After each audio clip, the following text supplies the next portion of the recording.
Hey guys, Nukem here, and I just saw Super Mario Bros. Movie yesterday, and here is my non-spoiler review. Special thanks to Universal for bringing me to Dolby Theater to watch it in a beautiful screen. Overall, I like this movie. I had a great time, and it's great to see the Mario characters and the whole universe brought to life on screen. It made me feel great as a gamer, playing on the regular NES where you open the lid, put in the cartridge, push it down, close the lid, and press the power to play, or the Super Nintendo where you blow on the cartridge to get it to work, even though it's bad for the cartridge. You didn't know at the time. And I spent several hours on Mario Kart 64. So Illumination did a fantastic job with animation, and I would love to see different kingdoms and different worlds going forward. I do have some negatives about the movie, but overall, the pros outweigh the cons, and I think it's something that you definitely want to check out. Okay, so I will go ahead and talk about the negatives first because there's so much positives I want to talk about.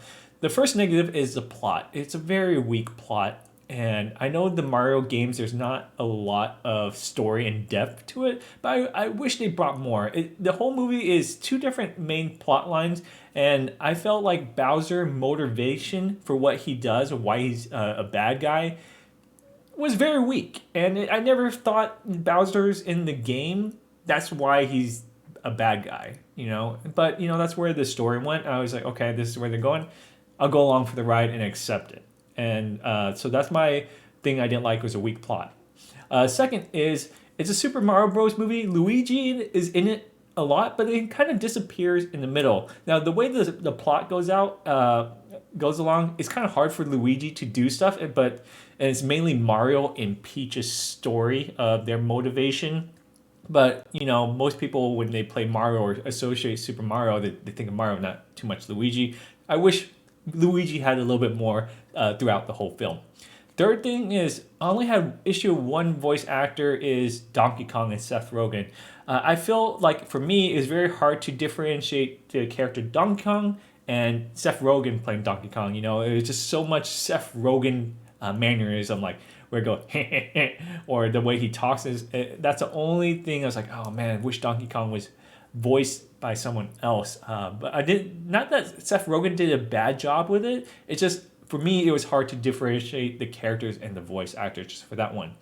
And that's about it. That's the only issues I have. Now let's talk about the great stuff. I already talked about the great animation. I thought the voice acting was great by all the cast, even Seth Rogen, where it wasn't jarring to hear Chris Pratt as Mario or any accents, and they kind of explain why the accents are different. And I think it would have been tough for a lot of audiences to hear a Italian accent to the movie. Not that Italian accent's bad. It's just I think it'll be harder for people in the United States and for children to deal with the accents. This is a kids movie. This is a family movie, and there is a lot of the famous lines that Mario does, like woohoo, hee hee, ha ha, like does all that. So it's in there. But overall, I definitely liked the voice acting they did with all these characters.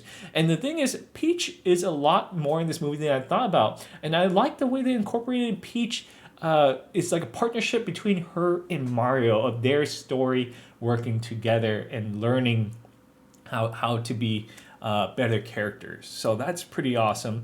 The use of power up is in these movies are fantastic. Oh my gosh, eating the mushrooms, getting the power up. It felt like the video games of losing the power ups, different costumes and things like that. It was awesome, and there was a lot of nods to the platformers where they're just running along, and you're just like, oh yeah, that's definitely feels like Mario. You're playing the game because it's a platformer where you're just going across. There's a lot of cool Easter eggs for fans who just likes the whole Nintendo universe, not just Mario. So I definitely want to check out this movie again and just slow it down to see, oh, that's a reference for that game. That's a reference for that game. That's a reference. So there's a lot of nice nods to the game and fans of the game, which I really enjoyed. There are two post credits in this movie, the mid credits and the after credits. So make sure you stay at the very end of the after credits so you can see, don't miss that little nice thing that they have for you. It's very enjoyable. It makes you very excited for the future of Mario. Overall, I really like the Donkey Kong, the whole country or the universe or that section. It was cool that they incorporated it, so I'm excited to see they added more. You know, can you imagine to see Nintendo does Star Fox Land, and then they do a Kirby Land. You know, that would be so awesome to see a multiverse. Even though some people are tired of multiverse and crossover, but you know, we didn't have it with these characters in these games yet, except for Super Smash Brothers. Yeah, Super Smash Bros. So be cool if we get that dynamic sometime in the future. Overall, it's a good time. Lighthearted fun with your family. Take your kids. Definitely geared toward kids and family, but adult gamers like myself, I enjoyed it. All right, guys. I'll see you guys next time.